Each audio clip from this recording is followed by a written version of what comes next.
नमस्कार, मैं हूं धर्मेंद्र। आप देख रहे हैं ऑनलाइन न्यूज इंडिया। मुबारक हो भक्तों, हमारा एक और बैंक डूब गया। हमारे 56 इंच के प्रधानमंत्री का 56 इंची कमाल देखने को मिला है और एक और बैंक निगल लिया गया, डूब गया है। लक्ष्मी विलास बैंक। लक्ष्मी विलास बैंक पर सरकार ने, आरबीआई ने पाबंदी लगा दी है और अब इस बैंक के अंदर से एक महीने के अंदर 25,000 से ज्यादा पैसे नहीं निकाल सकते। आप बताइए कि किस तरह से बैंकों का बंटाधार हो रहा है। सबसे पहले PMC bank, Punjab Maharashtra cooperative bank, उसके बाद में यस बैंक और उसके बाद में अब लक्ष्मी विलास बैंक। लक्ष्मी तो इस देश से रूठ गई। दिवाली का दिन था, लोग लक्ष्मी की पूजा कर रहे थे, लेकिन दूसरी तरफ हमारे प्रधानमंत्री 56 इंच के प्रधानमंत्री ने एक 56 इंची कमाल किया और एक बैंक से हाथ साफ हो गया। ये मालूम नहीं, ये खबर पहले ही हो जानी चाहिए थी, लेकिन क्या पता लक्ष्मी जी का नाम था इसलिए रोके रखा कि दिवाली हो जाने दीजिए, लोगों की लक्ष्मी की पूजा कर लेने दीजिए, उसके बाद में इस खबर को बाहर लेकर के आएंगे। आरबीआई ने अब जो है इस बैंक के ऊपर रोक लगा दी है और ये बैंक कोई छोटा मोटा बैंक नहीं है, कोई 10-5 साल पहले खुला हुआ बैंक नहीं है। ये बैंक 100 साल पहले ये बैंक खुला था। 3 नवंबर 1926 को यह बैंक खुला था और 3 नवंबर 1926 को यह बैंक खुला था और इस बैंक में अब जो है वो आरबीआई की तरफ से मॉरेटोरियम लगा दिया गया है, यानी कि 17 नवंबर से 16 नवंबर तक एक महीने की जो है वो समय सीमा जो है वो आरबीआई की तरफ से बताई गई है। लेकिन सब जानते हैं कि ये समय सीमाएं कैसे कैसे बढ़ती रहती है, कि ये 1 महीने का, 2 महीना, 2 महीने का, 6 महीना। आपको अभी भी याद होगा कि पीएमसी बैंक के जो ग्राहक हैं उनका पैसा अभी तक नहीं निकल पाया है और वो लोग अभी भी, पीएमसी बैंक के जो ग्राहक हैं वो अभी भी कभी आरबीआई के सामने, कभी जो है वो अलग अलग बैंकों के सामने जो है वो नारेबाजी करते हैं। अभी भी उनका पैसा जो है वो पूरा नहीं निकल पा रहा है और यहां पर आरबीआई की तरफ से कहा गया कि 1 महीने के लिए ही जो है, सिर्फ 1 महीने के लिए ही इस बैंक को नियंत्रण में लिया जा रहा है। आप लोग घबराएं नहीं, लेकिन घबराने की कितनी बड़ी बात है या नहीं है ये तो आप खुद से तय कीजिए। और इस बैंक के 563 ब्रांच हैं, शाखाएं हैं, आरएसएस वाली शाखाएं नहीं, ब्रांच हैं। अलग अलग बैंक जो है, अलग अलग ब्रांच जो है वो अलग अलग शहरों में है। 563 जो है वो शाखाएं हैं। पूरी खबर आपको तफसील से बताते हैं। ये खबर अलग अलग जो है वेबसाइट पर, अलग अलग चैनलों में छपी है। हम ललन टॉप की ये खबर आपको बता रहे हैं। एक और प्राइवेट बैंक संकट में घिर गया है, नाम है लक्ष्मी विलास बैंक। यह बैंक लंबे समय से वित्तीय संकट से जूझ रहा है। भारतीय रिजर्व बैंक ने हालात को संभालने के लिए इस बैंक से पैसे निकालने की लिमिट तय कर दी है। फिलहाल 1 महीने तक लक्ष्मी विलास बैंक के ग्राहक सिर्फ एक दिन में 25,000 रुपए ही निकाल सकेंगे, यानी कि पूरे महीने के अंदर सिर्फ 25,000 रुपए जो है वो ग्राहक निकाल सकेंगे। लिहाजा इलाज, एजुकेशन फीस, शादी के जैसे जरूरी कामों के लिए ज्यादा रकम भी निकाली जा सकेगी, लेकिन रिजर्व बैंक की अनुमति लेनी होगी। आपको मालूम है कि रिजर्व बैंक की अनुमति लेनी होगी इलाज के लिए, एजुकेशन की फीस के लिए, पढ़ाई के लिए, शादी खर्च के लिए, इनके लिए पैसा मिल जाएगा, लेकिन उसके लिए आपको आपके ही पैसे को निकालने के लिए आरबीआई से जाकर के परमिशन लेनी पड़ेगी। और इस परमिशन में कितने धक्के खाने पड़ते हैं ये तो आम आदमी जो है वो बखूबी समझता है। और खास करके जब बैंक का मामला हो तब तो आप खूब ही समझते होंगे कि बैंकों में किस कदर से जो है वो हालात हैं।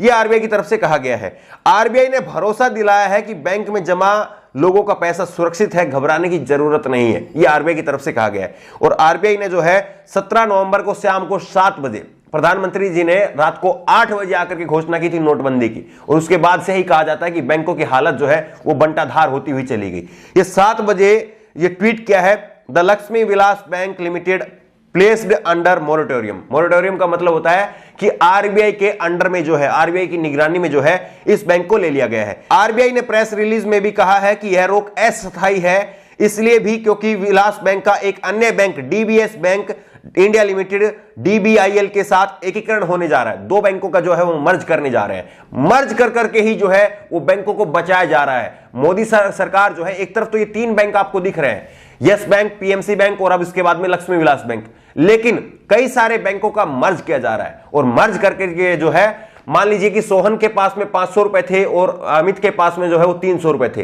अब अमित का घाटा ज्यादा हो रहा था इसलिए दोनों को मिला दिया और दोनों का रुपए हो गया 800 रुपए। अब दोनों जो है 400 रुपए के मालिक हो गए। इस तरह से जो है वो मर्ज किया जा रहा है। कुछ आसान भाषा में इसको ऐसे समझिए ये एकीकरण होने जा रहा है। ऐसे में 17 नवंबर से 16 दिसंबर तक लक्ष्मी विलास बैंक को मॉनिटरिंग में रखा जा रहा है, यानी सिर्फ 1 महीने के लिए इस पर पाबंदियां लगाई गई है।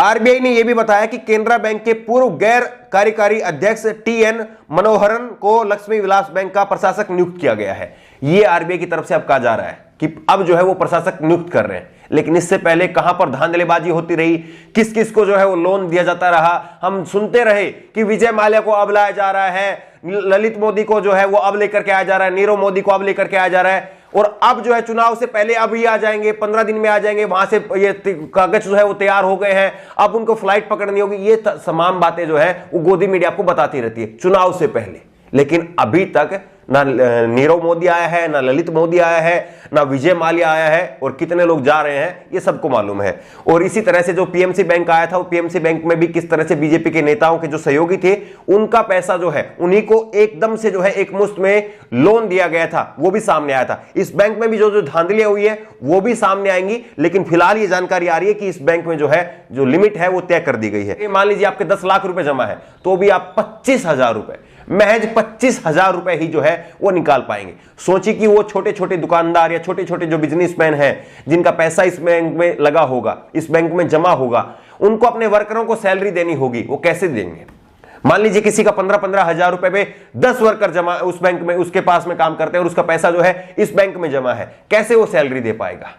कैसे उसका घर चलेगा? किसी का जो है शादी है, कल ही शादी है, उसको चेक वगैरह निकालने थे, ऑनलाइन ट्रांसफर करना था, कैसे करेगा? रिजर्व बैंक में कहा जा रहा है कि आप जो है अनुमति लेके आ जाइए, लेकिन कैसे इतनी जल्दी अनुमति मिलेगी? ये सब बातें हैं, इन बातों को आप बखूबी समझते हैं। लेकिन इस बैंक को आप समझिए, ये बैंक जो है वो 100 साल पुराना बैंक है। 3 नवंबर 1926 में स्थापित किया गया था तमिलनाडु के करूर में शहर में।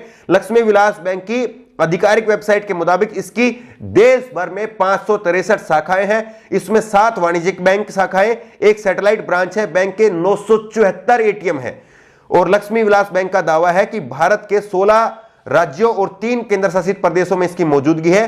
521.91 करोड़ के मार्केट कैप वाला यह बैंक न केवल जमाकर्ताओं बल्कि अपने शेयर होल्डर के लिए भी एक अंधा कुआं साबित हुआ। जुलाई 2017 में इस बैंक का एक शेयर का 190 रुपए का करीब था, जो कि अब घट करके 15.60 पर है। मोरेटोरियम लगने के बाद इसकी वैल्यू और कम होने के आसार है। एक तरफ तो जो है जो लोगों का जो जमा पैसा है वो फंस गया है, वो तो सही है, और 25,000 रुपए ही वो लोग निकाल पाएंगे, ये भी सही है। और सरकार जो है वो आरबीआई जो है वो कह रही कि 1 महीने के लिए है, लेकिन इस बात को भी आप समझ सकते हैं कि कितने महीनों के लिए चली जाएगी।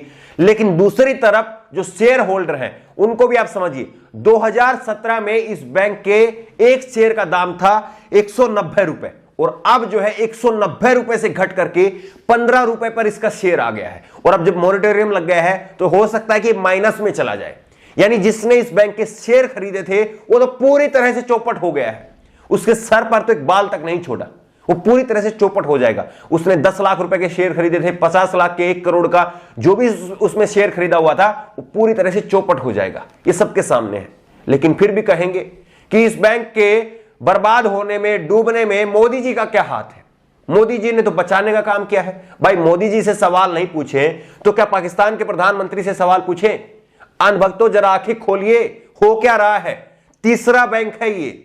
नोटबंदी के अभी जो है वो 4 साल पूरे हुए हैं और तीसरा बैंक जो है वो डूब गया है। हालात बिल्कुल साफ है कि देश की आर्थिक स्थिति बिल्कुल ठीक नहीं है, और इसको लेकर के अब जो है कोरोना को जिम्मेदार ठहरा दिया जाएगा, कोरोना के सर पर जो है ठीकरा फोड़ दिया जाएगा। लेकिन सच्चाई ये है कि जब नोटबंदी की गई थी, जब जीएसटी की गई थी, तभी से लोगों के काम धंधे जो है वो अच्छे से चल नहीं पाए, और तब से जो लोगों के ऊपर मार पड़ी थी उस मार को लोग अब तक सह रहे हैं। लेकिन लोग अब सवाल ये पूछ रहे हैं कि सरकार की तरफ से मुनाफा मिलना तो दूर छोड़िए, जो उनका जमा पैसा है वो जमा पैसा भी लोगों को नहीं मिल पा रहा है। और ये तीसरा बैंक है, अगला नंबर किसका है ये आप खुद से तय कर लीजिए। अब बोले तो क्या बोले, अब करे तो क्या करे। अगर घर में रखेंगे तो सरकार जेल में डाल देगी, और अगर बैंक में रखेंगे तो पैसा डूब जाएगा।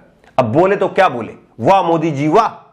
इस खबर को लेकर के आपकी जो भी राय हो नीचे कमेंट बॉक्स में अपनी राय जरूर दें, और इसी तरह की तमाम खबरों के लिए ऑनलाइन न्यूज इंडिया को सब्सक्राइब करें। साथ में जो बेल आइकन बनी हुई है, जो घंटी बनी हुई है, उसको जरूर दबाएं, ताकि जैसे कोई खबर हम अपलोड करें उसकी नोटिफिकेशन आपको तुरंत मिल सके। धन्यवाद। इस खबर को अभी लाइक करें, शेयर करें, अभी चैनल को सब्सक्राइब करें और घंटी जरूर दबाएं।